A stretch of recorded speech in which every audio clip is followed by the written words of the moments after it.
انسان کی جو ذات ہے، ہماری پرسنالٹی ہوتی ہے، اس کو پرکھنے کا معیار کیا ہوتا ہے اور اس میں سوچ کا کس حد تک تعلق ہو سکتا ہے؟ کسی انسان کو پرکھنے کے کئی زاویے ہوتے ہیں۔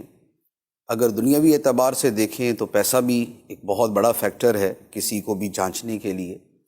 اسی طرح کسی کا کوئی بڑا کام، یہ بھی ایک بہت بڑی وجہ ہوتی ہے کہ اس آدمیوں کو کاموں کے اعتبار سے جانچا جاتا ہے۔ ایکشن لاؤڈر دین اسپیکنگ، تو جو اعمال ہوتے ہیں وہ بولنے سے زیادہ اہمیت رکھتے ہیں۔ اچھا، اس کے علاوہ کسی کا حسب نسب بھی بہرحال اس کے اندر ایک شمار کیا جاتا ہے، لیکن بنیادی طور پہ جو اصل پرکھنے کا معیار ہے وہ تو عمل ہی ہے۔ صحیح، وہ عمل ہی ہے، خواہ وہ دین کا معاملہ ہے یا وہ دنیا کا معاملہ ہے۔ ٹھیک ہے۔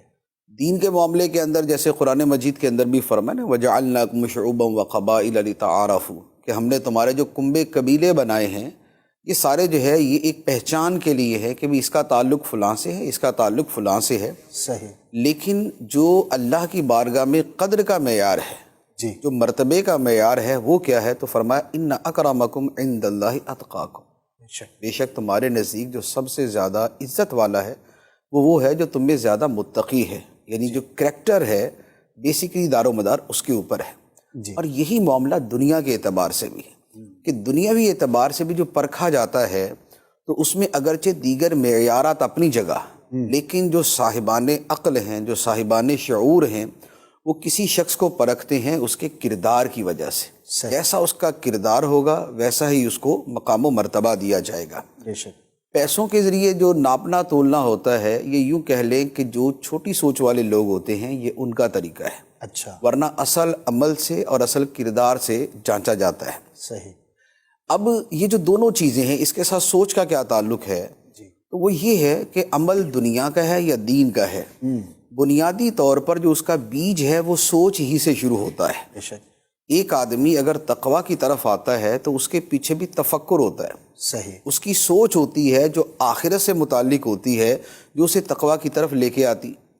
اسی لیے قرآن مجید نے سوچ کو اور تقویٰ کو ساتھ رکھ کے بیان کیا، جس سے پتہ چلتا ہے کہ تقویٰ کی بنیاد سوچ ہے۔ صحیح، جیسے قرآن مجید کی آیت ہے، فرمایا وَلْتَنظُرْ نَفْسٌ مَا قَدَّمَتْ لِغَدٍ وَاتَّقُوا اللَّهَ، اور ہر جان یہ سوچے، یہ دیکھے کہ اس نے کل کے لیے کیا بھیجا، قیامت کے لیے کیا بھیجا، اور اللہ کا تقوی اختیار کرو۔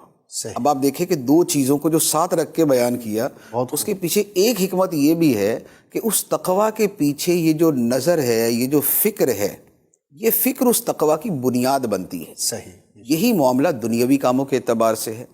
کسی آدمی کا جو کردار ہے، جو عمل ہے، جو اس کا کارنامہ ہے، اس کے پیچھے اس کی سوچ بنیاد بنتی ہے کہ وہ سوچتا ہے، جب وہ سوچتا ہے تو عمل کرتا ہے، پھر جتنا بڑا سوچتا ہے اتنا بڑا عمل کرتا ہے۔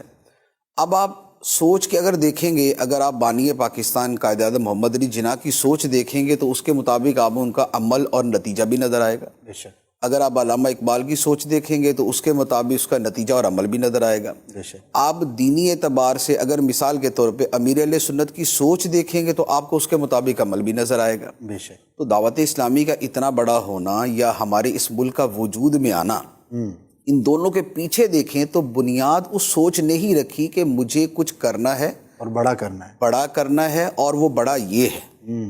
تو ایک ہوتی ہے کہ کرنا ہے، دوسرا ہوتا ہے بڑا کرنا ہے، اور تیسرا یہ ہوتا ہے اس بڑے کی تعیین صحیح، کہ مجھے یہ کرنا ہے۔ صحیح، تو لہٰذا دنیا ہے یا دین ہے، دونوں معاملات کے اندر جو پرکھنے کا معیار ہے وہ عمل، لیکن اس عمل کی جو بنیاد اور بیج ہے، جو فاؤنڈیشن ہے، وہ سوچ ہوتی ہے۔ وہ سوچ ہوتی ہے۔